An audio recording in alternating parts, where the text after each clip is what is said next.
So, I am Professor Dr. Ruchika Garg. Today we will be studying liver dysfunction in pregnancy. So, any liver dysfunction can occur coincidentally in pregnancy, that is, a patient with liver dysfunction has conceived, or there are certain liver dysfunctions which are secondary to pregnancy, that is, pregnancy related liver dysfunction which are exacerbated during pregnancy.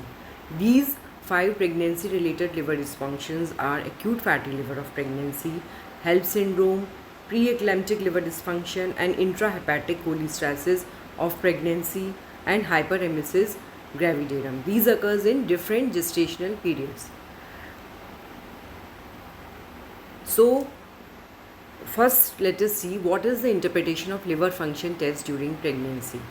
So, it is the same as that in non-pregnant state. That is, any elevation in SGOT, SGPT is pathological. That is, the SGOT, SGPT, they remain same. There is a slight increase in alkaline phosphatase. This is due to the increase in the placental isoenzymes.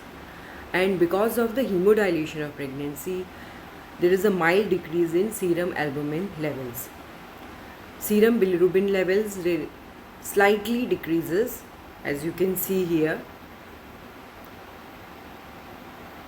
So, if also the bile acids are elevated, that is also pathological and we need to investigate the case.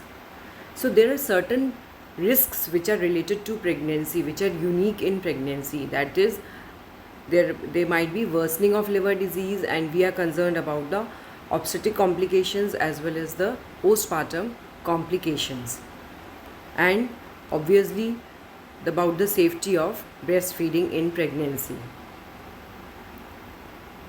Now, there are certain normal physiological changes which occur in pregnancy and which mimic liver dysfunction because of the hyperdynamic circulation in pregnancy.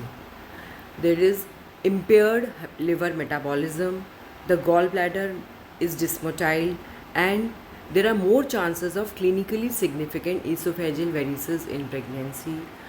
Spider angiomas and Palmer erythema, which are found in liver dysfunction, they might be a normal physiological change in pregnancy and it mimics liver disease.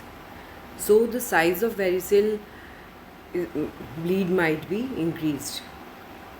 So, this is the chart which demonstrates the various pregnancy related liver dysfunctions according to the various gestational ages.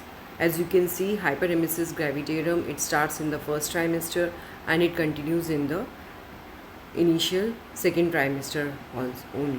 Intrahepatic cholestasis has its origin in the late second trimester up to the third trimester of pregnancy. Preeclampsia also mostly occurs in the late second trimester, and acute fatty liver of pregnancy occurs mostly in the third trimester of pregnancy. So these are the same. Whenever we get a short note, we have to write that which all diseases are exacerbated in pregnancy. Gallstone diseases, cirrhosis, and vascular disorders are exacerbated during pregnancy. So there are certain coincidental diseases, that is, a patient with hepatitis B conceives, or a already known case of hepatitis A, C, or patients with alcoholic liver disease conceives, or there is a drug induced hepatitis. Like, can you tell certain medications which can cause hepatitis? Like anti-tubercular drugs, they can cause hepatitis.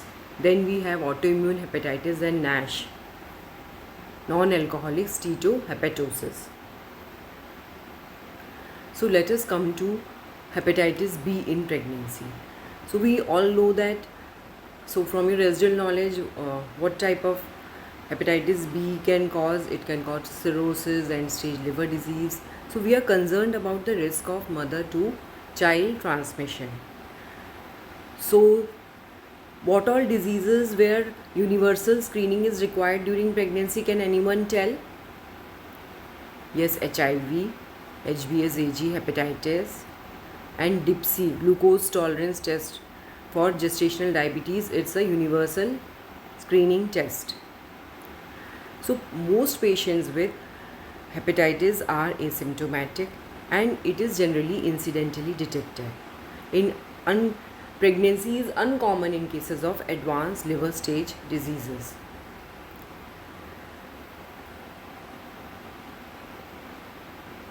So how to evaluate hepatitis B in pregnancy?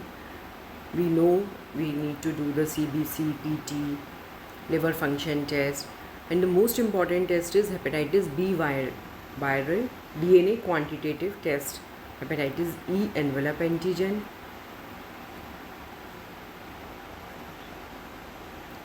So if the hepatitis B DNA viral content is more than 2 lakh international units, it is known as high viral load. And if the patient is hepatitis B E envelope antigen positive, there is a high risk of fetal transmission. So if there is a high viral load, we have to start tenofovir at 24 to 28 weeks of gestation. So thank you for your patient hearing.